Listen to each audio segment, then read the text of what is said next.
मेरा नाम तापसी है।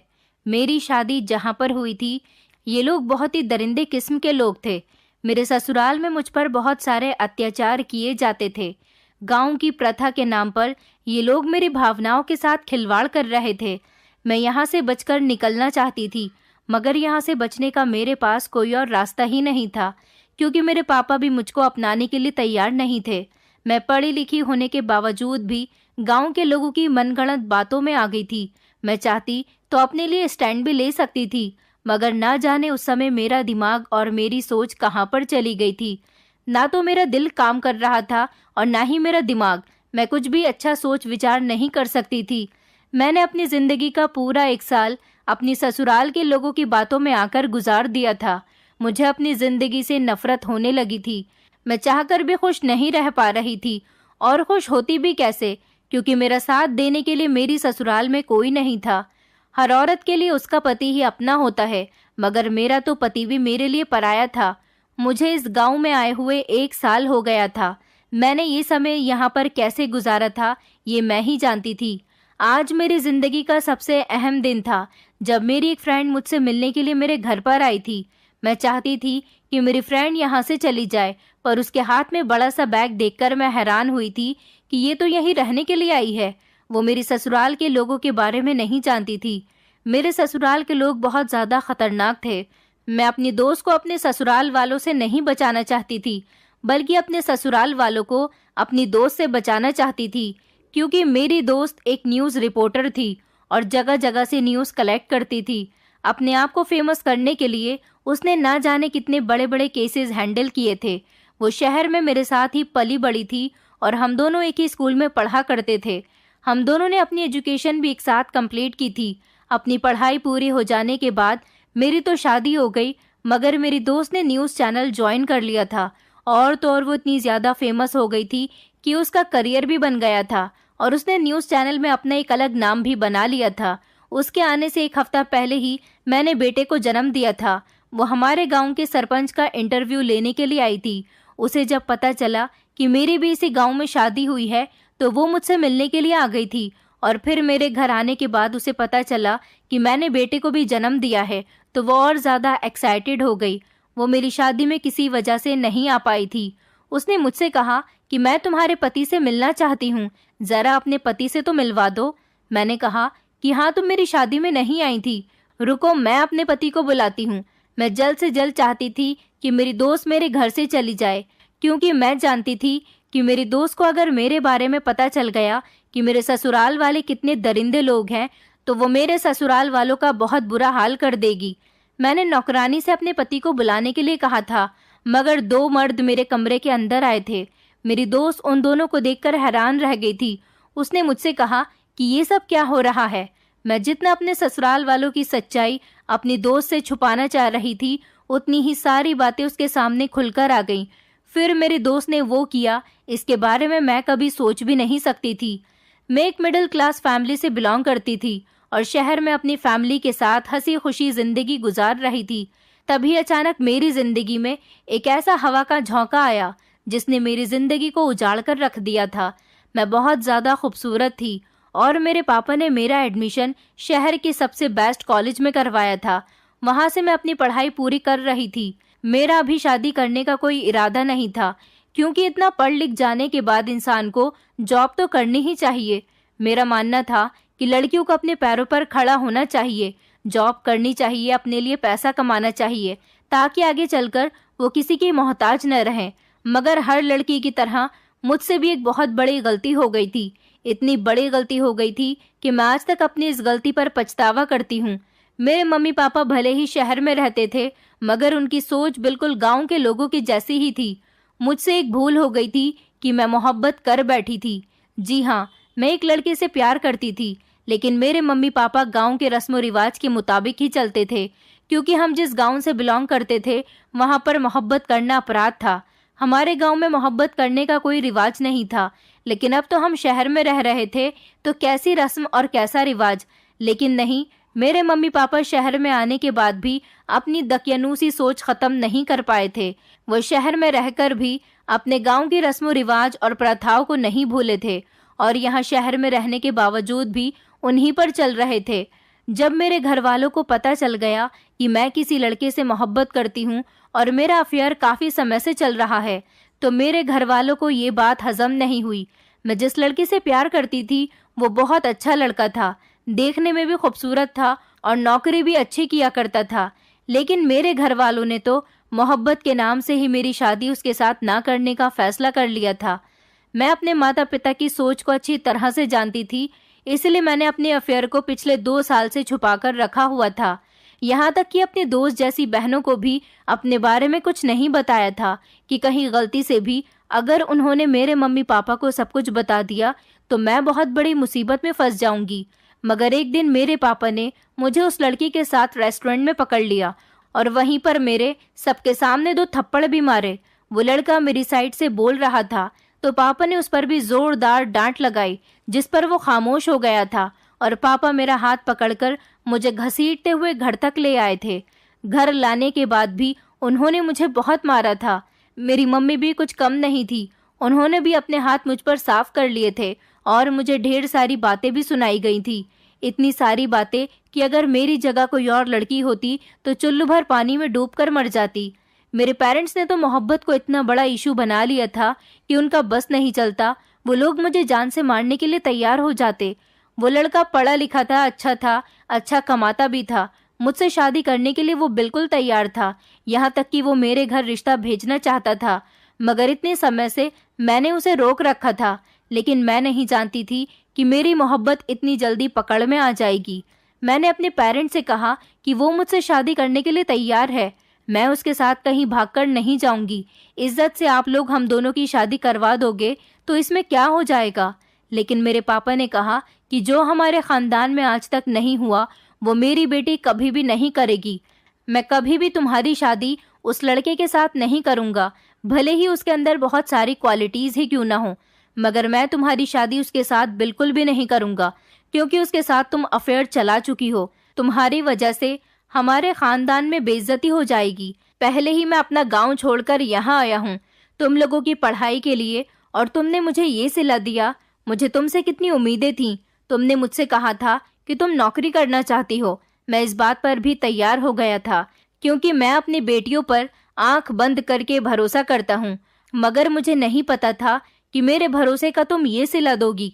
मम्मी ने भी पापा को बहुत समझाने की कोशिश की थी, मगर पापा ने मम्मी से भी यही कहा था कि मैं हरगिज भी उसकी बात नहीं मानूंगा। मेरी बेटी ने तो मुझे बेवकूफ़ बना लिया। क्या मैं हर बार इसकी बात मानता रहूं? अब कोई बेटी पढ़ाई नहीं करेगी। मुझसे छोटी मेरी 3 बहनें और थीं। पापा ने कहा था कि मैं इन तीनों पर विश्वास नहीं कर सकता, क्योंकि जब बड़ी बहन बिगड़ जाती है तो उसको देखकर छोटी बहनें भी उसकी आदतों को अपना लेंगी। मैंने हमेशा अपनी बेटियों की हर बात मानी है, मगर आज पता चल गया है कि मेरी बेटी किस तरह की हरकत कर रही है। अपनी बड़ी बेटी की वजह से मेरा मामला पूरी तरह से खराब हो गया। ये तो मेरी इज्जत को भी सड़क पर नीलाम करने के लिए तैयार थी। वो तो अच्छा हुआ कि मुझे सही समय पर ही उसके बारे में पता चल गया, वरना ना जाने ये लड़की क्या करती। मेरे पापा का गुस्सा खत्म ही नहीं हुआ था, बल्कि और ज्यादा बढ़ता चला जा रहा था। शायद वो अपनी जगह ठीक थे, क्योंकि उन्होंने अपनी बेटियों को पढ़ाने के लिए अपना गांव, अपनी जमीन, अपना घर, अपने रिश्तेदार, यहाँ तक कि अपने परिवार वालों को भी अपनी बेटियों को अच्छी शिक्षा दिलाने के लिए छोड़ दिया था। और हम सब लोगों को लेकर यहाँ आ गए थे ताकि शहर में रहकर हमारी पढ़ाई अच्छी हो जाए, क्योंकि भगवान ने मेरे पापा को सिर्फ बेटियां ही दी थी। लेकिन जब मैंने उनका भरोसा तोड़कर मोहब्बत करनी शुरू कर दी तो उनको तो गुस्सा आना ही था। मेरी मोहब्बत का गला घोट दिया गया था। ना तो मुझे मेरे पापा ने मेरी मोहब्बत से मिलने दिया था, और तो और मेरा मोबाइल भी मुझसे छीन लिया गया था। मेरा कॉलेज जाना भी बंद करवा दिया था और मेरा घर से निकलना भी। इतनी सजा क्या मेरे लिए काफ़ी नहीं थी कि मेरे पापा ने फैसला कर लिया कि वो जल्द से जल्द मेरी शादी करवा देंगे। उनका कहना था कि वो मेरी शादी अपने पुराने गांव में करना चाहते हैं, जहां पर उनका जन्म हुआ था और जिस गांव को वो छोड़कर यहाँ शहर में आए थे।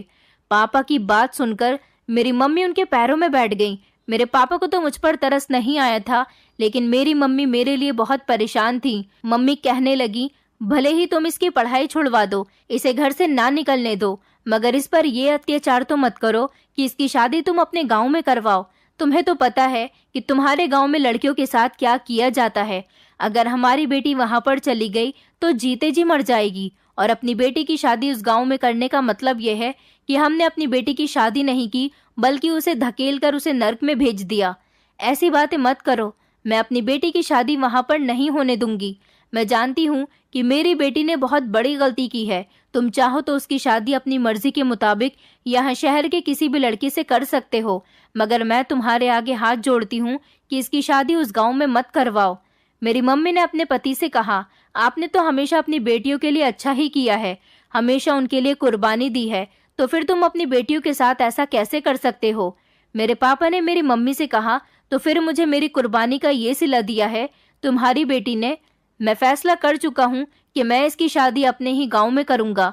मेरे पैरों पर कलंक लगवाया है ना तुम्हारी बेटी ने, जितनी मेरी बदनामी करवाई है। सारे गांव के लोग मुझे बुरा कहते हैं कि मैं अपनी बेटियों को शहर लेकर चला गया। मैं अपनी बेटियों को यहाँ पर पढ़ाने के लिए लेकर आया था। तुम्हारी बेटियों की हरकत देखने के बाद मैं तो इसकी शादी गांव में ही करूंगा। और फिर तापसी मेरी बड़ी बेटी है, उसने भी तो मेरी इज्जत को हवा में उछाल दिया है, एक पल के लिए भी मेरी इज्जत के बारे में नहीं सोचा। तापसी उस लड़के के साथ मुलाकातें तक करती रही। इस लड़की का तो अब शहर में भी रिश्ता नहीं हो सकेगा। ये लड़की तो गांव में ही चली जाए तो अच्छा है।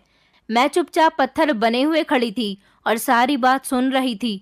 मेरी मम्मी मुझसे कहने लगी कि बेशरम लड़की, तू भी अपने पिता से माफी मांग ले, थोड़ी बहुत रिक्वेस्ट कर ले, वरना तेरी पूरी जिंदगी बर्बाद हो जाएगी। तुझे नहीं पता कि तेरे साथ गांव में क्या होगा। मुझे मेरी मम्मी की बात की कुछ समझ नहीं आई थी। उन्होंने मुझे कोई भी बात पूरी डिटेल से बताई भी नहीं थी। शायद वो मुझे डराना चाहती थी, इसलिए मैंने उनकी बात पर ज्यादा ध्यान नहीं दिया था। मैं उनकी बात को समझ नहीं पाई थी। कुछ दिनों बाद मेरा रिश्ता गांव से आया तो मैं फोटो देखकर थोड़ी घबरा गई थी। मेरी मम्मी को लगा कि मैं रिश्ते से इनकार कर दूंगी। मेरी घबराहट देखकर वो कहने लगी कि तुम परेशान मत हो, अब परेशान होने का कोई फायदा भी नहीं है, क्योंकि तुम्हारे पापा तुम्हारी शादी गांव में ही करेंगे। मुझे लड़की की फोटो दिखाई गई। मैंने लड़की को फोटो में देखते ही पसंद कर लिया था, क्योंकि लड़का खूबसूरत था, अच्छा और लंबा चौड़ा था, और पढ़ा लिखा भी लग रहा था, शक्ल से समझदार लग रहा था। मेरा रिश्ता उस लड़की के साथ पक्का हो गया था। मुझे लड़के को देखकर तो कोई प्रॉब्लम नहीं हुई थी। मैंने सोचा कि अगर मुझे मेरी मोहब्बत नहीं मिली तो कोई बात नहीं, वैसे भी मेरी शादी मोहब्बत से नहीं होनी थी। लेकिन ये लड़का भी बुरा नहीं था, इसके साथ जिंदगी गुजारी जा सकती थी। तो रही बात गांव की, तो गांव हो या शहर क्या फर्क पड़ता है, लोग अच्छे हो तो समय गुजर ही जाता है। फिर मेरी शादी हो गई थी और मैं विदा होकर गांव में अपनी ससुराल आ गई थी। मेरी आंखों में अपने ससुराल और अपने पति को लेकर बहुत सारे सपने थे। गांव में मेरा स्वागत बहुत अच्छे तरीके से किया गया था। सुना था कि मेरे सास ससुर तो इस दुनिया में नहीं थे, सिर्फ घर में एक जेठानी और जेठ थे। रास्ते में मेरा मेकअप थोड़ा खराब हो गया था, इसलिए मुझे दोबारा से तैयार करके अपने पति के कमरे में बैठा दिया गया था। मैं दुल्हन बनी बैठी थी और मुझे अपने पति के कमरे में आने का इंतजार था। मेरी अपने पति से अभी तक ठीक तरह से बात भी नहीं हुई थी, बल्कि मैंने तो अभी उसे ढंग से देखा भी नहीं था। मैं उन लड़कियों में से नहीं थी जो पहले ही मुलाकात में अपने पति को ये बता देती कि मेरा किसी लड़की के साथ अफेयर रह चुका है, क्योंकि वो तो मिला नहीं, लेकिन जो मिला है उसके साथ जिंदगी गुजारनी है। फिर उसे अपनी तरफ से बेवफा क्यों करना? मैं उसे क्यों बताती कि मेरी जिंदगी में कोई था? इस तरह तो मेरा ही नुकसान हो जाना था। मैंने वैसे भी अब दिल से सोचना छोड़ दिया था, क्योंकि मेरा दिल तोड़ दिया गया था, लेकिन मैं दिमाग से सोचना नहीं छोड़ सकती थी। इसलिए मैं ठीक ठाक और नॉर्मल अंदाज में बैठी हुई थी, और तब सामने देखा तो मेरे कमरे में मेरा पति अभी तक नहीं आया था। मैं पूरी रात अपने पति का इंतजार करती रही, लेकिन वो मेरे कमरे में नहीं आए। मुझे बहुत अजीब लगने लगा था, क्योंकि बाहर से सब लोगों के बोलने की आवाज आ रही थी। घर के सारे लोग अभी भी जाग रहे थे। मैं बार बार दरवाजे की तरफ देख रही थी। फिर अचानक किसी ने दरवाजा खोल दिया। अंदर आने वाला इंसान मेरा पति तो नहीं था, बल्कि वो मेरा जेठ था, और अपने जेठ को अपने कमरे में इस समय देखकर मेरे पैरों तले से जमीन निकल गई थी। आखिर वो रात के इस समय मेरे कमरे में क्या कर रहे थे? मैंने जल्दी से उनको देखकर अपना घूंघट पूरी तरह से अपने चेहरे पर ओढ़ लिया था। मेरे जेठ कमरे में आते ही मेरे पास बेड पर आकर बैठ गए। उनको इस तरह से देखकर मैं बहुत घबरा गई थी। मैं झट से पीछे सरक गई और वो दोबारा से मेरे करीब आ गए। वो मुझे छूने की कोशिश कर रहे थे। मैंने झटके से उन्हें दूर कर दिया और जोर जोर से चिल्लाने लगी और उनसे कहने लगी कि आप ये मेरे साथ क्या करने की कोशिश कर रहे हो? तो वो आदमी जोर जोर से हंसने लगा और कहने लगा कि तुम्हें नहीं पता कि तुम्हारे साथ क्या हो रहा है। मैं तुम्हारा पति हूँ। उनकी बातचीत पर मैं चौंक गई थी कि वो किस तरह की बातें कर रहे हैं। मेरी शादी तो उनके छोटे भाई आदेश के साथ हुई है। वो तो मेरे जेठ हैं और उनकी पत्नी की बोलने की आवाज़ बाहर से आ रही थी। मैं जानती थी कि ये सब लोग अभी तक जाग रहे हैं, कोई भी सोया नहीं है। मेरे जेठ ने जब मुझे दोबारा से टच किया और मेरे करीब आए तो मैंने ज़ोर ज़ोर से चिल्लाने की कोशिश की, तो उन्होंने मेरे मुंह पर एक ज़ोरदार थप्पड़ मार दिया और कहने लगे, मैंने कहा ना कि मैं तुम्हारा पति हूँ, तुम्हें मेरी बात समझ नहीं आई है क्या? आखिर किस बात का शोर मचाया हुआ है? मैंने रोते हुए कहा कि भैया, मेरी शादी आपके साथ नहीं हुई, मेरी शादी तो आदेश के साथ हुई है। मेरे पति कहाँ हैं और आप मेरे साथ ये सब क्या कर रहे हो? तो वो आदमी कहने लगा कि क्या तुम्हें हमारे गांव की प्रथा के बारे में नहीं बताया गया? मैं उनकी बात सुनकर सोच विचार में पड़ गई थी कि आखिर कौन सी प्रथा। मुझे तो किसी भी प्रथा के बारे में कुछ भी नहीं पता था।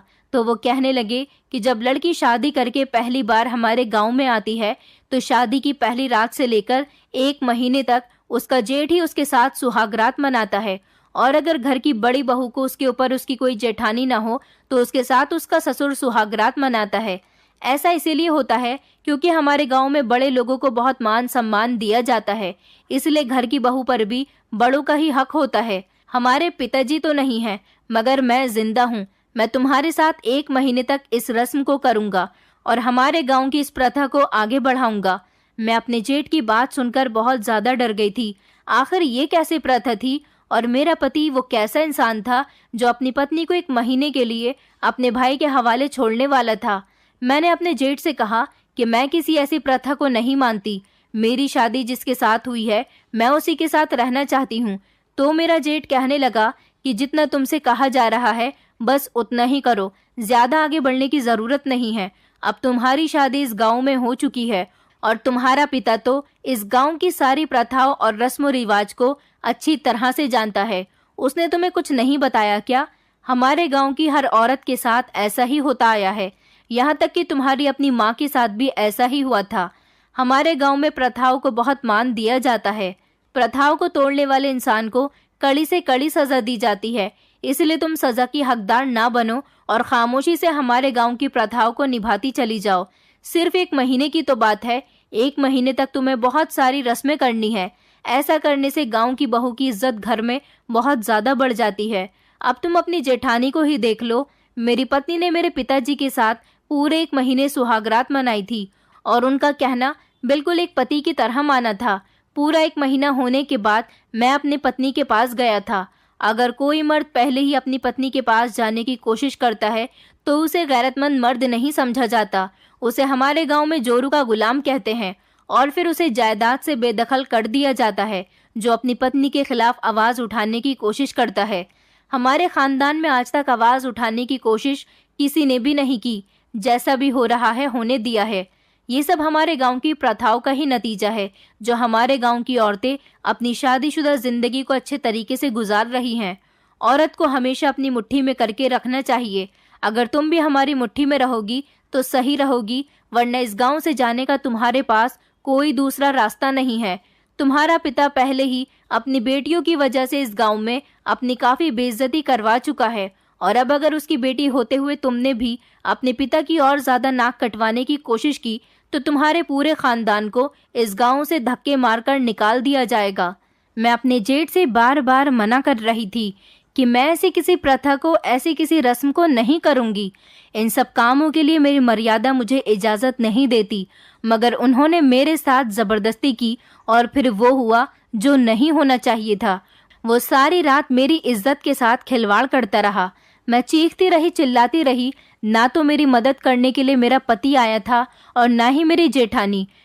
मेरी जेठानी कैसी औरत थी जो अपने पति को अपनी देवरानी के पास भेज चुकी थी, वो भी पूरे 1 महीने के लिए। इस पूरे 1 महीने तक मुझे अपने जेठ को ही अपना पति मानना था, उनका हर कहना मानना था। अपने पति से शादी करने के बावजूद भी मैं पूरे 1 महीने तक अपने पति के लिए अनजान थी और वो भी मेरे लिए अनजान बनकर रहना चाहता था। सुबह को जब मेरी आँख खुली तो मेरी कंडीशन बहुत ज़्यादा बुरी थी। मैं अपने पैरों पर खड़े होने काबिल नहीं थी। मेरा जेठ तो कमरे से निकलकर बाहर चला गया था, लेकिन मेरा पति अभी तक नहीं आया था। मैं आदेश से बहुत ज्यादा नाराज थी। मैंने सुना था कि वो पढ़ा लिखा है। पढ़े लिखे लोग तो ऐसी उल्टी सीधी बातों में नहीं आते। तो फिर आदेश कैसा इंसान था जो अपने घर वालों की ऐसी प्रथा को मानने के लिए तैयार हो गया था। मर्दों की वजह से औरत न जाने कहां कहां जलील होती है। फिलहाल दिन इसी तरह से गुजरने लगे थे। मेरे पति ने मुझे अभी तक हाथ तक नहीं लगाया था और ना ही वो मुझसे घर वालों के सामने कोई बातचीत करता था। मैं नई नवेली दुल्हन होने के बावजूद भी जब कमरे से बाहर निकलती तो अपने पति के लिए बिल्कुल अनजान थी। वो मुझे देखकर भी अनदेखा कर देता था और मेरा जेठ सबके सामने मेरा हाथ पकड़ता, मेरे करीब आने की कोशिश करता। वो बिल्कुल मेरे साथ ऐसा रिएक्ट कर रहा था जैसे मेरा पति वही हो। मुझे अभी खामोशी से अपने ससुराल वालों की बात माननी पड़ती थी, मगर मुझे हैरानी इस बात पर थी कि मेरी जेठानी अपने पति को किसी दूसरी औरत के करीब जाते हुए देखकर कोई रिएक्ट नहीं करती थी। घर में मेरे जेठ की ही चलती थी, क्योंकि वो ही इस घर के बड़े थे। मुझे इस घर में बहुत डर लगता था। मेरी जेठानी भी बहुत बुरी औरत थी। उसका बिहेवियर मेरे साथ बिल्कुल भी अच्छा नहीं था। शादी के बाद मेरा एक हफ्ता जैसे तैसे डरते डरते गुजरा तो मेरे डर में और ज्यादा बढ़ावा हो गया था, क्योंकि मुझे बताया गया था कि मैं अपने परिवार वालों से नहीं मिल सकती और ना ही वो लोग यहाँ आ सकते हैं, क्योंकि गांव छोड़कर शहर जाने वाले लोग कभी वापस नहीं आते। मेरे पापा ने अपनी बेटियों को शहर में पढ़ाने के लिए इस गांव को छोड़ दिया था। मेरे ससुराल वालों ने मेरी खूबसूरती देखकर मुझे एक्सेप्ट तो कर लिया था, मगर उन लोगों का कहना था कि वो मुझे मेरे परिवार वालों से नहीं मिलने देंगे।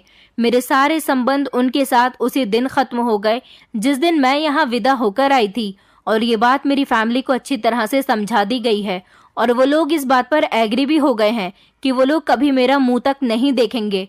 मुझे आज बहुत ज्यादा अफसोस हुआ था कि माता पिता ऐसे होते हैं।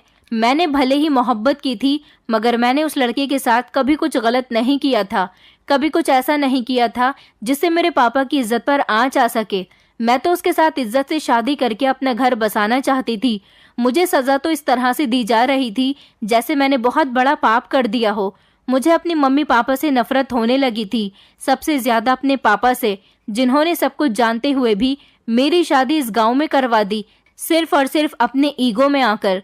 मेरी जेठानी मुझसे घर के सारे काम करवाया करती थी और खुद बैठकर राज करती थी।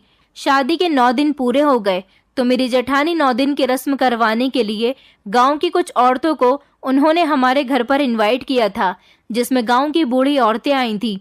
मैं किचन में खाना बना रही थी जब मेरी जेठानी ने मुझे आवाज लगाई और कहा कि जरा बाहर तो आओ। मैं जब सर पर पल्लू रखकर बाहर गई तो मेरी जेठानी कहने लगी, आज तुम्हारी शादी के बाद 9वां दिन है। हमारे यहाँ शादी के 9 दिन के बाद एक रस्म की जाती है जिसको शादीशुदा औरत के लिए बहुत शुभ माना जाता है। मैं सोच में पड़ गई थी कि अब ना जाने कौन सी रस्म मेरे साथ की जाएगी। जब मुझे उस रस्म के बारे में बताया गया तो मेरे पैरों तले से जमीन निकल गई थी, क्योंकि ये रस्म एक ऐसी रस्म थी जिसको मैं क्या कोई भी लड़की नहीं करवाना चाहेगी। मेरी जेठानी ने कहा कि ये गाँव की बूढ़ी औरतें तुम्हारे बाल काटने के लिए आई हैं। मैं अपने बाल हरगिज भी नहीं कटवाना चाहती थी। औरत के बाल उसकी खूबसूरती का गहना होते हैं। मैंने अपनी जेठानी से कहा था कि नहीं, मैं इस रस्म को नहीं करूंगी। मेरी जेठानी उठकर खड़ी हो गई और उन्होंने मेरे गाल पर एक जोरदार थप्पड़ मार दिया और कहने लगी, अब इस घर में आ गई हो तो यहाँ की सारी रस्मों को मानना ही पड़ेगा। इन लोगों ने जबरदस्ती मेरे बाल काट दिए। मेरे बाल काटने पर पूरे गाँव में मिठाई बंटवाई गई थी। मैं फूट फूट कर रो रही थी, क्योंकि मेरे बाल लड़कों की तरह छोटे छोटे कर दिए गए थे। मेरे बाल इतने लंबे थे कि मेरी कमर से भी नीचे आते थे। मुझे अपने बालों पर बहुत गर्व महसूस होता था, क्योंकि मेरी सब बहनों में सबसे लंबे और खूबसूरत घने बाल मेरे ही थे। उस दिन इन लोगों ने रस्म के नाम पर मेरे बाल काटकर मेरी खूबसूरती को खत्म कर दिया था। मैं कमरे में बंद होकर बहुत रोई थी। रात को हर रात मेरा जेठ कमरे में आता और मेरे साथ गलत काम करता था। रस्म और रिवाज के नाम पर यहाँ पर इन लोगों ने मुझे पूरी तरह से तोड़कर रख दिया था। अभी यही सब बाकी नहीं था, बल्कि अभी और कुछ भी था। जब मेरी शादी को 14 दिन हो गए तो मेरी जेठानी ने मेरे जेठ और मेरे पति दोनों को बिठाकर मुझसे एक रस्म और करवाई थी, जो कि बहुत ही घिनौनी रस्म थी। मैं नहीं जानती थी कि यहाँ शादी करने के बाद मेरे साथ ये सब कुछ होगा। मेरा यहाँ पर शादी करने से बेहतर था कि मैं मौत को चुनना पसंद करती, क्योंकि ये मेरा ससुराल नहीं था बल्कि एक नरक था। मेरी माँ ने मेरे पापा से सही कहा था कि तुम अपनी बेटी को नरक में धकेल रहे हो। ये किसी नरक से कम नहीं था। यहाँ पर मेरे साथ बहुत अत्याचार हो रहे थे। हर दिन रो रो कर गुजर रहा था। मेरे घर वालों ने मेरी कोई खबर लेने की कोशिश भी नहीं की थी। आखिरकार वो लोग मेरी खबर लेते भी क्यों? क्योंकि उन लोगों ने तो मुझे यहाँ विदा करने के बाद मुझसे सारे संबंध ही खत्म कर दिए थे। आदेश और मेरे जेठ दोनों बराबर बराबर ही बैठे हुए थे। मेरी जेठानी ने कहा कि आज तुम्हारी शादी का 14वां दिन है, तो तुम्हें एक रस्म और करनी होगी। मुझे बहुत डर लग रहा था कि अब ना जाने मुझे क्या करना है। मेरे सामने एक बड़ा सा लोटा रखा हुआ था और मेरे जेठ और मेरा पति दोनों ही एक बड़ी सी गहरी थाली में पैर डालकर बैठे हुए थे। मेरी जेठानी ने कहा कि तुम्हें 3-3 बार इन दोनों के पैर धोने हैं। मैं उन लोगों के पैर धोने लगी थी क्योंकि अभी मेरी शादी का पहला महीना चल रहा था और इस हिसाब से ये दोनों ही मेरे पति थे। मैं अपने जेठ के पैर धोने के बाद आदेश के पैर धो रही थी और उसे बहुत ही नमी भरी आंखों से देख रही थी क्योंकि मुझे उसके मर्द होने पर अफसोस हो रहा था। वो कैसा मर्द था जो अपनी पत्नी के साथ इतने अत्याचार होते हुए देख रहा था, बल्कि अपने घर वालों का साथ भी दे रहा था। मैं दोनों के ही पैर धो चुकी थी। मेरी आंखों में आंसू थे जब मेरी जेठानी ने कहा कि अब इन दोनों के पैरों का पानी निकालकर तुम्हें पी लेना है। ये बात सुनकर मेरे होश उड़ गए थे। मैं ऐसा बिल्कुल भी नहीं कर सकती थी। ये तो बहुत ही गंदा काम था। मैंने अपनी जेठानी से कहा कि मैं बिल्कुल भी ऐसा नहीं करूंगी। मेरी जेठानी ने पहले की तरह मुझे मारना पीटना शुरू कर दिया था और इतना मारा था कि आज मेरे शरीर पर जख्म हो गए थे। मगर मैंने ठान लिया था कि मैं इन लोगों की अब ऐसी कोई भी उल्टी सीधी रस्म को नहीं करूंगी। मैंने खुद को कमरे में बंद कर लिया था। मेरा जेठ, मेरा पति और मेरी जेठानी तीनों ही बुरी तरह से दरवाजे को पीट रहे थे। मेरा मन तो कर रहा था कि मैं सूली पर लटक जाऊं, मगर मरना इतना आसान होता तो इंसान छोटी छोटी बात पर मर जाता। वो दिन तो जैसे तैसे गुजर गया था और मैं उस रस्म को करने से बच गई थी। फिर इसी तरह से ये लोग ना जाने कैसी कैसी रस्म मेरे लिए निकालते रहे। कुछ मुझे करनी पड़ती और कुछ अगर मैं नहीं करती तो मैं इन लोगों से इतनी मार खाती थी कि मेरा शरीर दर्द करने लग जाता था। जैसे तैसे 1 महीना गुजर गया था। ये 1 महीना मेरा बड़ी मुश्किल से गुजरा था। ना तो मुझे किसी से मिलने दिया जाता था और ना ही मुझे घर से बेवजह टहलने दिया जाता था। बस काम किया और उसके बाद मैं अपने कमरे में कैद हो जाती थी। अब 1 महीना गुजर गया तो मुझे लगा कि मेरी जिंदगी में मुश्किलें कम हो जाएंगी। जिस दिन मेरी शादी को 1 महीना होने वाला था, उस रात मेरा पति मेरे साथ सुहागरात मनाने वाला था, क्योंकि 1 महीने अपने जेठ को अहमियत देने वाली रस्म पूरी हो चुकी थी। मेरा पति आदेश मेरे कमरे में आया और उसने मेरी तारीफ करनी शुरू की, मगर मुझे उसके अंदर कोई इंटरेस्ट नहीं हो रहा था क्योंकि मैं अंदर से पूरी तरह से टूट चुकी थी। वो अपने दिल की चाहत मेरे साथ पूरी कर चुका था। अब मेरे जेठ ने मेरे कमरे में आना बंद कर दिया था और पति की तरह हक जमाना भी बंद कर दिया था। अब मेरा पति मेरे साथ रहने लगा था, मगर न जाने क्यों मुझे आदेश के साथ वो फीलिंग्स नहीं आ रही थी जो एक पति के साथ आती हैं, क्योंकि मेरे अरमानों का कत्ल तो पहले ही हो गया था। एक दिन मैं आंगन में बैठी हुई सब्जी काट रही थी। मेरी जेठानी भी मेरे करीब ही बैठी हुई थी। आज उसका मूड बहुत अच्छा था। वो मुझसे बहुत अच्छे तरीके से बात कर रही थी। मैंने बातों ही बातों में अपनी जेठानी से पूछ लिया कि जो आपने मेरे साथ किया है, क्या ऐसा आपके साथ भी हुआ है? मेरी बात सुनकर मेरी जेठानी हंसने लगी और कहने लगी कि तुम्हारे साथ तो कुछ भी नहीं हुआ, मेरे साथ तो बहुत बुरा सुलूक किया गया था। उन्होंने बताया कि मेरा पति इस घर का सबसे बड़ा बेटा है। जब मेरी सास भी जिंदा थी और ससुर भी, शादी की पहली रात मेरे ससुर मेरे कमरे में आए थे और पूरे 1 महीने तक मुझे तुमसे भी ज्यादा तंग किया गया था। कहते हैं कि अगर दुल्हन रस्म ना करे और रस्म करने से मना करे तो उससे किसी भी तरह से रस्म करवाओ, चाहे उस पर हाथी क्यों ना उठाना पड़ जाए। मुझे मेरी सास बहुत मारती थी। ससुर मुझ पर बिल्कुल ऐसे हुक्म चलाया करते थे जैसे मेरे पति हों। तुम्हें तो 1 महीने में ही मेरे पति से छुटकारा मिल गया, मगर मेरे ऊपर तो मेरे ससुर ने तब तक हुक्म चलाया था जब तक वो जिंदा रहे। जब वो मरे तब मेरी जिंदगी में थोड़ा सुकून आया था। तुम्हारे तो सिर्फ बाल काटे गए हैं। मैं घर की बड़ी बहू थी, इसीलिए मेरे साथ ज्यादा रस्म करवाई गई थी।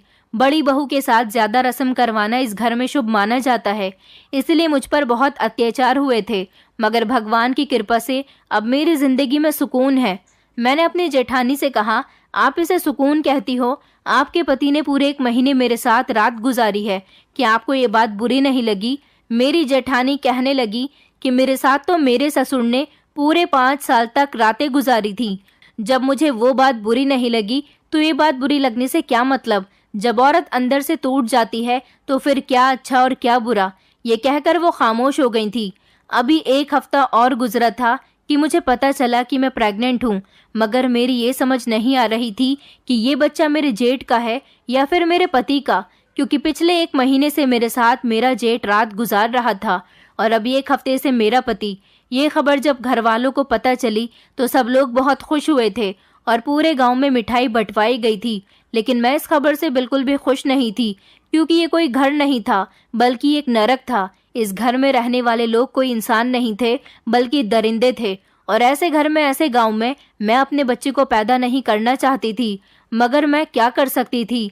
मेरी मदद करने वाला इस गांव में कोई भी नहीं था। मेरा अपना कोई नहीं था।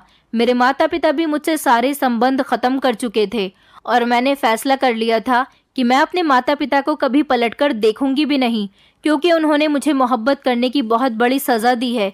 इतनी बड़ी सज़ा कि ये सज़ा किसी मौत से कम नहीं है। दिन इसी तरह से गुजर रहे थे। मेरा पति, मेरा जेठ और मेरी जेठानी बहुत खुश थे। मेरे जेठ जेठानी की शादी को 10 साल हो गए थे, लेकिन अभी तक उनके पास कोई बच्चा नहीं था। वो इस बात से खुश थी कि जब घर में मेरा बच्चा आएगा तो वो उससे अपनी ममता पूरी कर लेंगी। मैं ऐसे लोगों के माहौल में अपने बच्चे को पैदा नहीं करना चाहती थी।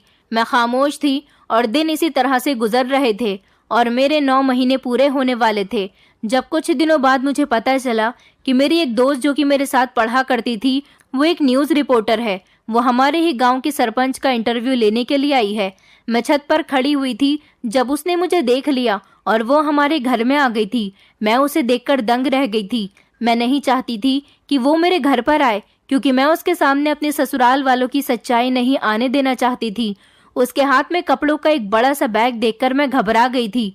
उसने मुझे जब छत से देख लिया था तो वो मेरे घर के अंदर आ गई। वो मुझे देखकर बहुत खुश हुई थी और कहने लगी कि कितने समय बाद तुम्हें देखकर बहुत खुशी हुई। उसने मुझे बताया कि वो गांव के सरपंच का इंटरव्यू लेने आई थी और अब वो यहाँ पर कुछ दिन रहेगी।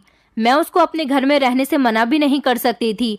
इस बारे में मैंने अपनी जेठानी को बताया तो उन्हें भी कोई एतराज नहीं था। मेरी तबीयत इन दिनों ठीक नहीं चल रही थी, इसलिए घर का काम करने के लिए नौकरानी आई हुई थी। मेरी दोस्त मेरे साथ कमरे में बैठी हुई थी और अपनी कामयाबी की कहानी सुना रही थी, मगर साथ ही साथ उसने मेरी हालत पर भी गौर किया। वो कहने लगी, तापसी, तुम कैसी हो गई हो? तुम तो बहुत खूबसूरत थी। तुम्हारे बाल भी लंबे लंबे हुआ करते थे, मगर अब तुम्हारे बाल भी छोटे हैं। तुम्हारे बाल तो कमर से नीचे आते थे और तुम्हारे बाल अब पहले जितने लंबे और घने नहीं रहे। तुम्हारा रंग भी देखो कितना काला हो गया है। क्या तुम अपने ससुराल में खुश नहीं हो? मैंने उससे कहा, नहीं नहीं, मैं बहुत खुश हूँ। उसने मुझसे कहा, अच्छा अपने पति से तो मिलवाओ। मैं तुम्हारे पति से मिलना चाहती हूँ। मैंने नौकरानी से कहकर अपने पति को बुलवाया था। मेरा पति कमरे के अंदर आ गया था। थोड़ी बहुत देर मेरी दोस्त से बात करने के बाद वो वापस चला गया। मेरे 9 महीने मेरे हिसाब से पूरे हो चुके थे, मगर अभी तक मुझे दर्द नहीं हुआ था। मेरी हालत देखकर मेरी दोस्त समझ गई थी कि मैं बच्चा पैदा करने वाली हूँ। सारी रात मेरी दोस्त मेरे साथ मेरे कमरे में ही रही थी। उसने मुझसे मेरी शादी की पहली रात के बारे में पूछा था। वो पहले मेरी बेस्ट फ्रेंड हुआ करती थी, इसलिए मेरे साथ इतनी फ्री हो रही थी, मगर मैं उसे अपने बारे में बताना नहीं चाहती थी। जब उसने शादी की पहली रात का जिक्र छेड़ा तो मेरी आंखों में आंसू आ गए थे। शादी की पहली रात हर लड़की के लिए जिंदगी की सबसे स्पेशल रात होती है, मगर मेरी शादी की पहली रात तो मेरी जिंदगी की सबसे खतरनाक रात साबित हुई थी। मेरी आंखों में आंसू देखकर मेरी दोस्त शालिनी समझ गई थी कि कोई बात है, मैं उससे कुछ छुपाना चाह रही हूँ। उसने मुझे कसम दी और कहने लगी कि तुझे मुझे बताना ही होगा कि आखिर क्या बात है। मगर मैं भी अब खुद पर कंट्रोल नहीं कर पाई थी और मैंने उसे सब कुछ बता दिया कि शादी के बाद मेरे साथ इस घर में क्या क्या हुआ था। मेरी पूरी कहानी सुनकर मेरी दोस्त के तो होश उड़ गए थे। उसने मुझसे कहा कि तापसी, तुम तो एक पढ़ी लिखी लड़की हो, तुमने आखिर अपने लिए स्टैंड क्यों नहीं लिया? तुम चाहती तो अपने लिए स्टैंड ले सकती थी। तुम इस घर से भाग भी सकती थी या फिर पुलिस को फोन कर सकती थी। तुम जैसी पढ़ी लिखी लड़की खामोशी से इन लोगों की उल्टी सीधी प्रथाओं को, रस्मों को मानती रही। ये तुम्हारी बहुत बड़ी बेवकूफ़ी है और मुझे तुमसे बेवकूफ़ी की उम्मीद बिल्कुल भी नहीं थी। मैंने शालिनी के आगे हाथ जोड़कर कहा कि शालिनी, मुझे अपने पति से कोई मोहब्बत नहीं है। उसने मुझे आज तक पत्नी वाला कोई हक ही नहीं दिया। मैं इस घर में सिर्फ रह रही हूँ। ऐसा लगता है जैसे मैं कोई खराब सामान हूँ जिसको इस्तेमाल करने के बाद घर के किसी भी कोने में डाल दिया जाता है। मेरी भी वैल्यू इस घर में ऐसी ही है। मैं अपने बच्चे को जन्म देने वाली हूँ। मैं नहीं चाहती कि मेरा बच्चा इस घर के माहौल में पले बढ़े। प्लीज मुझे बचा लो, मुझे इस नर्क से निकाल दो। ये गांव बहुत खतरनाक है। यहाँ की रस्म रिवाज बहुत ही खतरनाक है।